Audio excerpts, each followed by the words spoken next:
আসসালামু আলাইকুম। কেমন আছেন সবাই? আশা করি ভালো আছেন। আলহামদুলিল্লাহ, আমিও ভালো আছি। আমি নান পুরি বানাবো আজকে। এখানে 1.5 কাপ পানি নিয়েছি, 1.5 টেবিল চামচ ইস্ট দিয়েছি, তেল দিলাম, সাদা তেল, পরিমাণ মতো লবণ আর পরিমাণ মতো চিনি দিলাম।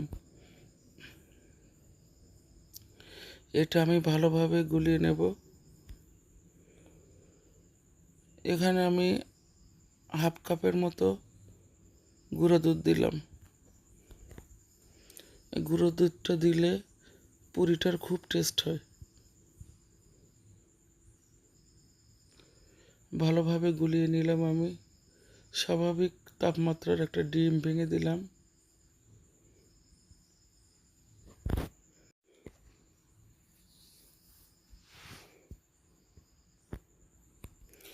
ডিমটা নিয়ে ভালোভাবে গুলিয়ে নেব।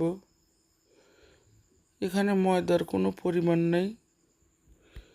এতটুকু পানিতে যতটুকু ময়দা লাগবে ঠিক অতটুকুই দেব।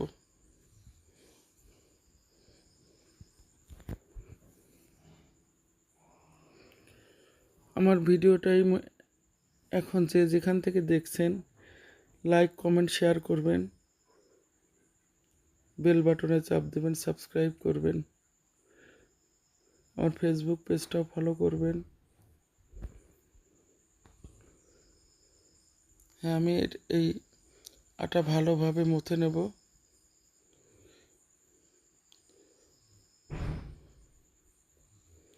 মথে নেওয়া শেষ। আমি এই আটাটা যতক্ষণ রেস্টে রাখবেন আটা তত ভালো হবে। আসলে আমার হাতে অতটা সময় নেই, আমি 20 মিনিটের জন্য ঢেকে রাখবো।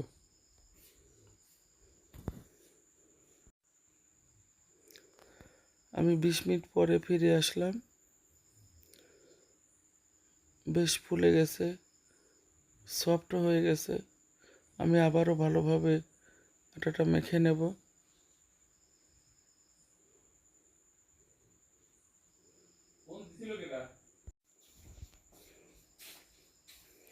আমি এভাবে লেচি কেটে নেব।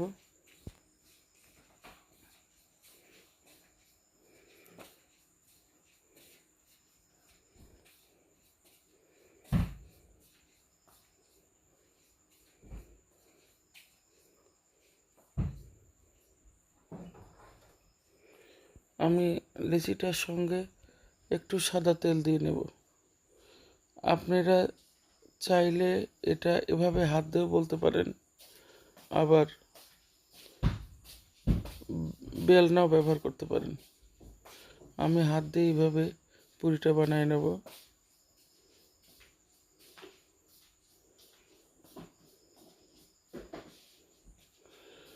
কারণ ডোটা খুবই সফট হয়েছে, এইভাবে সফট করে মাখতে হবে। একদম চাঁদের মতো গোল হতে হবে, আর কোনো মানে নেই। পুরি হলেই হলো। কড়াইতে আমি সাদা তেল দিলাম।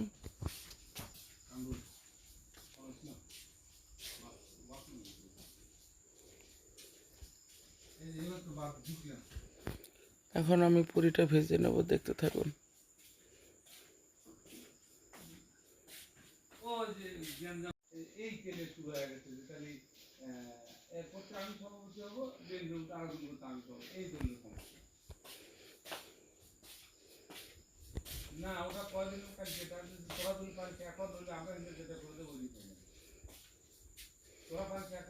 আমি উল্টে পাল্টে সুন্দর করে ভেজে নেব।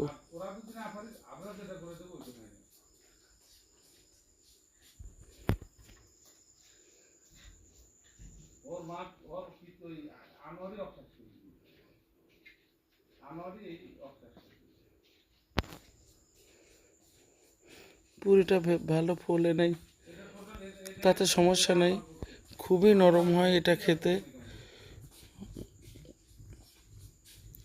একবার এভাবে বানিয়ে খেয়ে দেখবেন কতটা সুস্বাদু এবং সফট হয়। এখন আর একটা পুরি দিলাম।